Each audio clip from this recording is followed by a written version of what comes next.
बिस्मिल्लाहिर्रहमानिर्रहीम, अस्सलाम वालेकुम। कैसे हैं आप सब? मैं उम्मीद करती हूँ कि आप सब लोग बिल्कुल ठीक-ठाक होंगे। तो जहाँ पे आज बन रहे हैं ढाबा स्टाइल, रेस्टोरेंट स्टाइल में जो है ना वो चने की रेसिपी बनने लगी है। बहुत ही ज़बरदस्त चने बन के रेडी होंगे।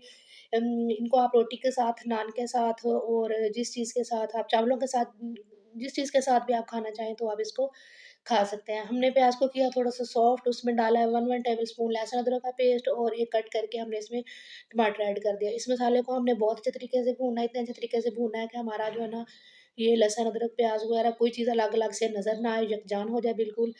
तो उसके साथ मैंने इसमें डाल दिया 1 टेबलस्पून क्रश चिली डाल दी है, 1 टेबलस्पून इसमें नमक, हल्दी पाउडर और 1 टेबलस्पून इसमें हल्दी पाउडर का डाल दिया है। डालने के बाद इस मसाले को बहुत अच्छे तरीके से हमने भून लेना है। इतने अच्छे तरीके से भुने के जो है वो कुछ भी अलग-अलग नज़र ना आए।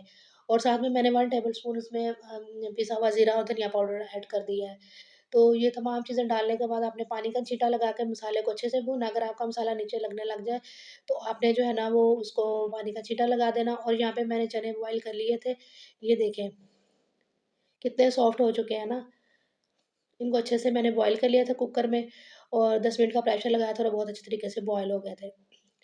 तो बस इनको इसके अंदर डाल के तो बहुत अच्छे तरीके से हमने भूना और 2 ग्लास पानी डाल के इनको थोड़ी देर के लिए पकने के लिए 10 मिनट में आपके चने बन के रेडी हो जाएँगे। पहले से बॉयल करके रखे हो तो 10 मिनट में आपका सालन बन के रेडी हो जाएगा। चनों को बॉयल करके अगर फ्रिज में रखा हुआ है, कोई अचानक से जो है ना कुछ बनाना पड़ जाए, कुछ चावल वगैरह चने वाले चावल, चने की बिरयानी या सालन बनाना पड़ जाए तो फिर 10 मिनट लगते हैं। और इसमें जो है ना इसको अच्छे से भूनने के बाद हम जो है ना वो 2 ग्लास पानी के ऐड कर देंगे और थोड़ी देर इसको हम पकाएँगे। हमने इसमें ज़्यादा शोरबा नहीं रखना। वो जो ज़्यादा शोरबा होता है ना वो फिर जैसे आम घरों में बनता है उस तरह से नहीं हम बना रहे। हमने इसको लाइट सा शोरबा रखना है, ये थोड़ी देर पक जाए तो मैं आपको इसकी फाइनल लुक दिखाती हूँ।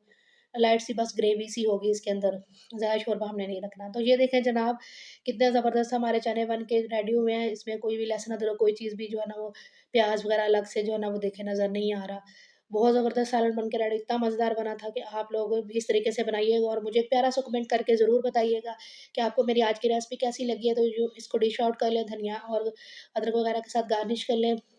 तो बस यही थी मेरी आज की वीडियो। अपना ख़्याल रखिएगा। Thanks for watching. अल्लाह हाफ़िज़।